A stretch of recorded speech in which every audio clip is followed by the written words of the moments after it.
I'm Brandon Jones. I'm here for LRM Online and the GenreVerse Podcast Network. I'm here with Nico Muhly, and we're going to have a conversation about his hit series, Pachinko, which he's the composer of, right? That is correct. All right, it's very super exciting. Also, you've just been nominated for a Grammy. So that was for the piece that you did with the San Francisco Symphony, Throughline, Exactly. correct? Yeah. All right. Very good. I'm very excited to talk to you about both of them. But one of the things that I wanted to start with was it's my understanding that both of these pieces were composed during the pandemic. Correct. So can you talk to me about those challenges and how you overcame those? Sure. So in terms of recorded, well, in terms of all music, there are a couple of things going on. There's a sort of emotional level of Sure. this being a complete disaster and a nightmare for everyone, no matter what is happening. Even if oneself is doing okay, your community isn't necessarily, and it was a horrible feeling for a really long time. Sure. And also there are these intersecting logistical complications. So when we made Throughline, which is essentially it's a piece of music that was designed for COVID restrictions. It involves the San Francisco Symphony and a series of soloists. The soloists were all recorded wherever they were at, which is to say, Helsinki, Berlin, outside of Helsinki, Sure. New York, LA, everyone was everywhere. And the orchestra was in the orchestra hall, but all recorded separately according to COVID regulations. So 6 or 9 feet apart. All the woodwinds had to be not just solo in the hall, but playing on top of the thing that you put in your house so your dog pees there, not anywhere else. Okay. Yeah. Which Just apparently I'm sure was like a legal requirement from the musicians union or something. So basically both of these projects were done with the competing and conflicting sets of regulations attendant to not just COVID, but everyone's mental state during the same. Okay. Yeah. I can't imagine. You talked about emotions. They certainly must have been high, jumping all over the place because of the pandemic. Specifically with Pachinko, Suhyu talked about the fact that it took 4 years to get this project into fruition and bring it to the screen. At what point did you come into the project, and what kind of conversations did you all have about composing this work? So I came in, Sue called me about a couple months before they started filming. And I learned 2 things very quickly. Number one, the amount of care that had gone into the adaptation just on the level of the script was incredibly intense and way more nuanced and interesting and engaging in a simple translation of the book to the screen. And it really wasn't just like they took the book and just took the words and put it in order. It was a complete reimagining of how that story and other stories could be told. That was the first thing I learned. The second thing I learned was that Sue had this very, very fleshed out, zoomed out vision of how the score was going to function, which is amazing and rare. Like there was a huge amount that we did discover together, but there was also a huge amount that she had kind of done a lot of the city planning about how things were gonna interact. So the initial conversations were actually quite quick. We talked about it a lot and it was intense, but it wasn't. It was a fast conversation where it became clear that this is going to work. Okay. And I know you've read the book now. Had you read it prior to beginning to score the novel? Or, I'm sorry, score the series? Yes. Yeah, I had. Okay. Because there was a moment where I feel like everyone was reading it, and it was a kind of, it was like, and if you hadn't read it, then Obama was like, you got to read it, and everyone's like, okay, right. So there was a kind of yeah, and I read it, and I was when I read it, I was struck with how little about that kind of slice history of history I knew, and not just how little about it, but that how relevant that is to so much that's going on right now in everything from art to geopolitical issues to what's going on in North Korea to it's an incredibly relevant thing that we as Americans in which we're weirdly implicated in so much of it, but we were taught nothing about it. Right. And you talked about your own. I I'm don't know. sorry. I don't know what your high school journey was, but like mine was definitely. And I went to a really, really good school. I mean, learned a Yeah. lot about a lot of other things, but this was something that really fell under the radar. Yeah. So I don't recall learning about it in history. I know that in terms of, so I know that you've talked about like the Korean War and the Japanese occupation as being some of your blind spots as far as history. I think for me, the only thing that I had read was This Kind of War, which is like this, it's almost a tome about the Korean War itself. So I guess what I'd like to ask you about that is then as a composer, how do you overcome that challenge of scoring something that is true historically? Do you feel like that's something that you have to just digest a bunch of knowledge about to be able to score that properly? Yes and no. The interesting, I think if I were, I think I would not score a documentary about this because it's not my story to tell. Sure. What the whole project of this adaptation was I think translating the book and translating the stories behind the book for an audience that includes descendants of and the actual people involved in those stories, but also for a much wider audience. So that for me was the key to not making it feel like I was obliged to perform a kind of verisimilitude, but also I wouldn't have done that. Like it wouldn't. I think it would be deeply inappropriate for someone who wasn't, I feel like what you would need is someone my age whose grandparents were Korean and went to Japan. Sure. I mean, I think that would be the only way to do it. Okay. And so it's a combination of totally, like I definitely wanted to know what was going on in as rich a way as possible, but also I wanted to treat it like these are people that we can all relate to, and that and these are people, not just on a kind of, when you watch TV, they're obviously made up people, but that were there with it as a piece of drama, and that were there with the overall thing as a piece of art.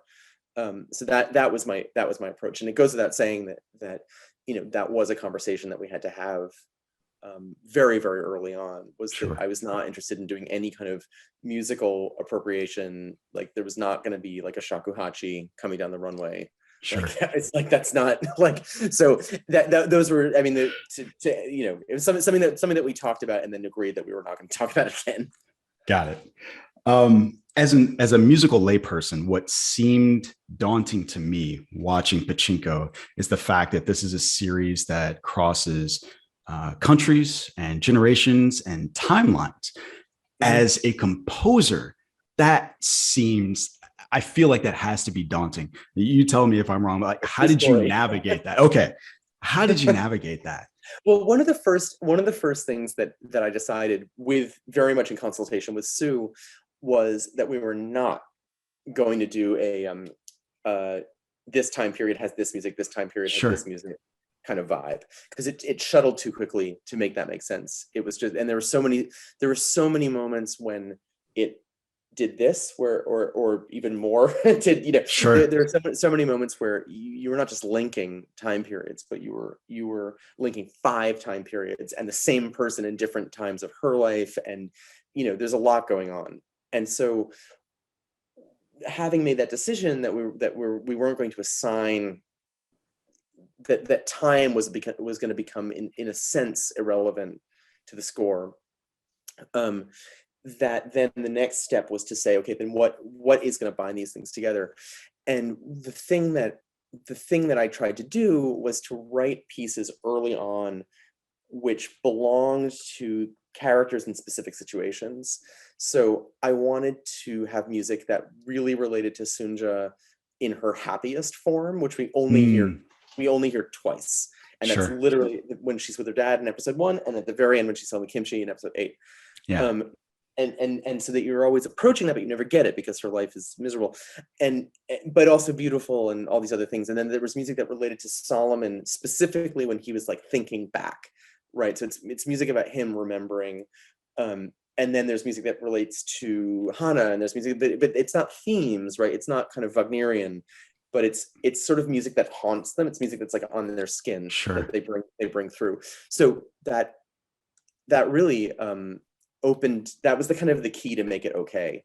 so that when we got to these sequences, and that was the thing when I read the script, and I remember there are a couple of sequences in episode 6 where I thought, okay, this is going to be really hard. Yeah. Like, how am I going to go from, like everyone being, peasants in the teens to like the business class lounge at the airport to, Sure. like it's, to this, and then like she's randomly on a boat, and and you think not only how am I going to deal with it, but how is an audience going to deal with it? Like, and the score is kind of all that you've got in those moments, right? So it's, Sure.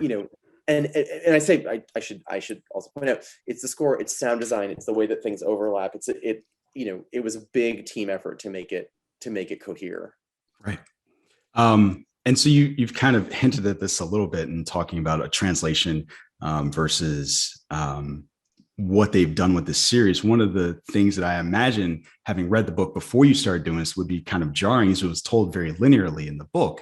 And then once you got to the series, they're kind of like almost This Is Us style, jumping between time periods and doing that. And so as a composer, that seems like that would be hard. But like in one of the scenes, there's a song called Packing, and there's a sequence of different people packing. Yeah, and so right.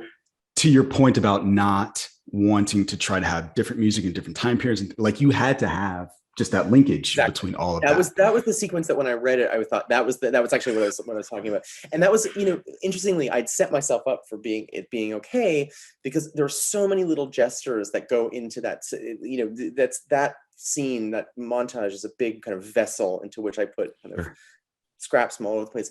And then I made the kind of weird decision to end with a version of the one of the hardest things to get right was when Hansu sees her for the first time at the end of episode 1, and end with this kind of radiant version of that, as if to say, that's the moment where the ship gets pushed off the dock emotionally, right? Not just when she leaves. And it was a slightly risky thing, but then we saw it against picture. We were like, okay, that totally works. But that sequence was really hard, and it was again, something that was slightly crazy about this process was not being in the same room. And that would have made it a lot easier to have these conversations, and then doing it like this, which is so surreal. Because if you can't really look at anyone and it's, you're like, did they hate it? Like all those little subtle gestures that tell you what people are actually thinking or totally missing over this piece of technology. So you talked about the song. I actually want to ask you about kimchi. When was the first time you had it, and how delicious was it? The first time I had kimchi, I must have been, I don't know, like 10 years old. It's like, and it's like, weirdly, I'm from Vermont originally, but went to school in Providence, and there's a version of like well-meaning white people who are very interested in like getting to know the food of other places. And my father in specific is one such person. So the fridge sort of top back is filled with various fermented ideas from the world over. But also I went to Juilliard, and I had so many Korean friends and Korean American friends, and that was very much a part of the kind of standard. And if you live in New York, it's like absolutely. It's not melting pot. All those things stop feeling odd. Interestingly, though, I mean, of course, if you listen to, I think this scene is still in there, but it's like when they're bullying the boy, and they say that it's like garlic breath boy or whatever, and they break his glasses in school. Oh, Noah's friend. I can't remember his name, but I think it was Noah's friend. And what's so fascinating about that is, if you read accounts of people who grew up in the 80s or the 90s, right, from themselves, born in America with immigrant parents who would go into school and everyone would be like, your food stinks, and then that's, it's that form of like completely, I don't want to say casual racism, but it's a form. It's a microaggression. and yet it's such a macro aggression if you think about the way that food works, for instance, in this series, Sure. where the way that she actualizes herself at the end of episode 8 is through kimchi. It's through this thing that Right. we've seen them make, and through this ritualized sense of, so it's kind of the biggest aggression in a weird way, where you're saying the relationship that you have with your mother smells, and Right. it's like, and when you think about that scene when her mom has done this unbelievable act of strange, almost colonial resistance to get this white rice for the wedding, and the whole thing, and then the two instances of white rice is an expression of like pure love or whatever. That's what it comes down to when you are telling someone that the food that their mom made them to send to school smells funky, right? So I think so. Anyway, so that's not specifically answering your question, but that was something that I was thinking about. That it's like those issues have not stopped, and that's still something that we're dealing with in the world. Absolutely. Nico, the last question I wanted to ask you is, so if someone wanted to do what you do, what kind of advice would you give to a young composer or somebody that was of the age where they were trying to figure out what they wanted to do with their lives? So good things that happened to me always came out of me working with friends and just trying to see what other people around are doing and just being interested in other people's work. And I think if you're a young composer and you want to score films, you don't want to wait, or TV or whatever the next thing after film and TV is, where it's probably like a SIM card chip in your head. Yeah, exactly, where Apple's like, hey, but instead of waiting for something to drop into your lap, find a person that even friend of a friend, who's making short films, or who's making stuff on her iPhone, or who's making or who's an editor on something, and just get to know the work, get to know their vocabulary, get to know anything about it, and things will sort of magically happen. I will also say, and this is me being very old-fashioned, if you're a young composer, that as much technical stuff as you can get, I don't want to say out of the way, but get under your belt, being able to notate your ideas, being able to communicate your ideas in language that musicians understand, being able to surround yourself with a team of people that you're comfortable with and feel like musical family. Whatever you can do to get that started is really useful. So it's not like you don't have to like go to conservatory or whatever, but it doesn't hurt. Sure.